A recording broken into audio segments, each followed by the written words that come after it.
Imagine acordar em um lugar onde a escuridão não é só a ausência de luz, mas uma presença viva que envolve cada parte do meu ser. Um silêncio tão denso que parecia pressionar meu peito, como se o ar tivesse sendo sugado para fora dos meus pulmões. Foi exatamente assim que começou a minha experiência.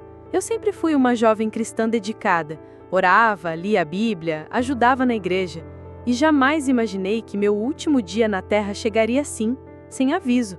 Naquela manhã, tudo parecia normal, até que, num instante, meu corpo ficou frio, meu coração parou e minha alma foi puxada para fora, como se um vento invisível me arrancasse da realidade. Mas ao invés de encontrar luz, paz ou anjos me recebendo, eu me vi em um lugar estranho, sufocante, onde algo ou alguém me conduzia para baixo. Quanto mais eu descia, mais sentia o peso de algo invisível, como se estivesse carregando correntes espirituais. Confusa e assustada, comecei a clamar: Deus, o que está acontecendo comigo? Foi então que, no meio daquela escuridão densa, uma voz poderosa ecoou, firme e inconfundível. Raquel, hoje você vai ver o destino daqueles que carregam um pecado que os cristãos não levam a sério, mas que está levando milhões para o inferno. Essas palavras caíram sobre mim como um trovão. Meu coração acelerou. Senhor, pecado? Mas eu sou tua serva, murmurei. A voz não respondeu de imediato. Em vez disso, uma presença de luz começou a se formar diante de mim, cortando a escuridão como uma espada. Quando meus olhos se ajustaram, vi, era Jesus. Sua glória brilhava intensamente, mas não era uma luz suave. Havia também um peso, uma santidade tão densa que me fez tremer. Seus olhos eram como chamas, cheios de amor e justiça ao mesmo tempo. Sem dizer nada, ele se virou e começou a caminhar. Eu sabia que precisava segui-lo. Cada passo me aproximava de sons que, à distância, já faziam meu corpo estremecer. Gritos, milhares de gritos misturados, clamores por ajuda, choros de arrependimento tardio. O chão parecia tremer sob meus pés, e o calor aumentava a cada segundo. Jesus parou diante de um portão enorme, feito de algo que parecia metal incandescente. Atrás dele, uma multidão incontável se contorcia, como se estivesse presa em agonia eterna. Uns clamavam por misericórdia, outros amaldiçoavam o nome de Deus. Eu pensei, mas essas pessoas não conheciam a Deus? Foi como se Jesus tivesse lido meu pensamento, porque ele disse: Muitos aqui me chamavam de Senhor, cantavam louvores, frequentavam cultos, mas nunca se libertaram do pecado que você vai ver agora. Jesus apontou para um grupo específico dentro daquele cenário aterrador. Eles não estavam em chamas visíveis, mas pareciam presos em correntes invisíveis, incapazes de se mover livremente. As expressões deles eram de tormento profundo, como se estivessem revivendo momentos dolorosos sem parar. Quando me aproximei, algo estranho aconteceu. Comecei a sentir a mesma opressão que eles, como se um peso invisível quisesse grudar em mim. Foi então que, com uma voz grave, Jesus revelou: Essas pessoas, enquanto estavam na terra, se recusaram a perdoar. Guardaram rancor, mágoa, ressentimento e morreram sem libertar os outros da dívida emocional.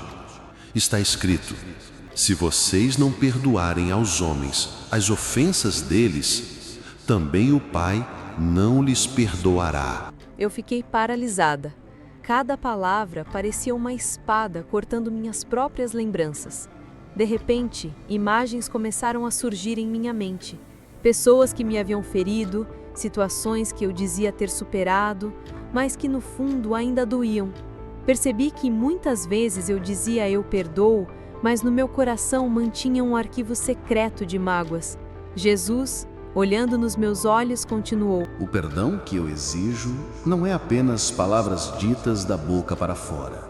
É uma decisão espiritual de soltar as correntes, de deixar que eu seja o juiz.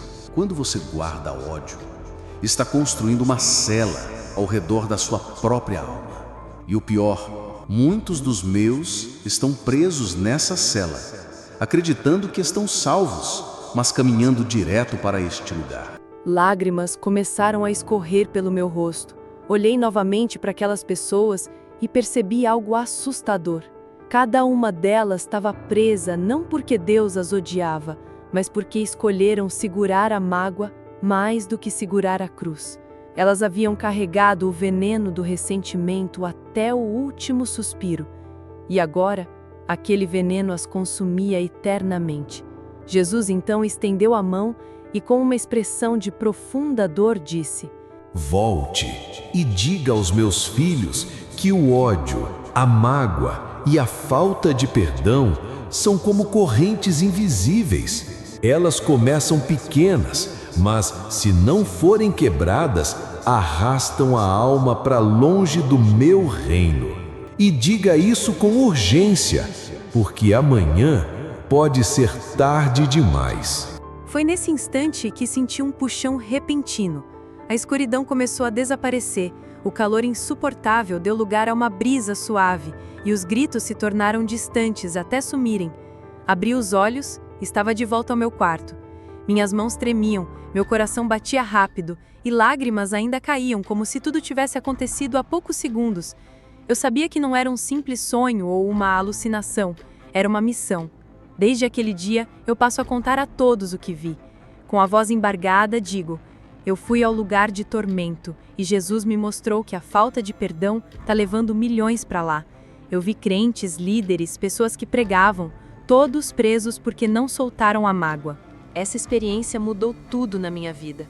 Eu não apenas perdoei quem me feriu, mas busquei cada pessoa com quem tinha algo mal resolvido, pedindo e liberando perdão de forma completa. E hoje, eu olho para você que está ouvindo e pergunto: será que existe alguém que você ainda não perdoou?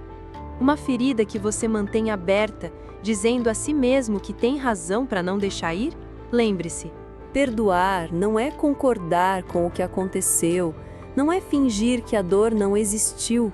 É escolher não carregar mais a prisão que o inimigo quer colocar sobre você.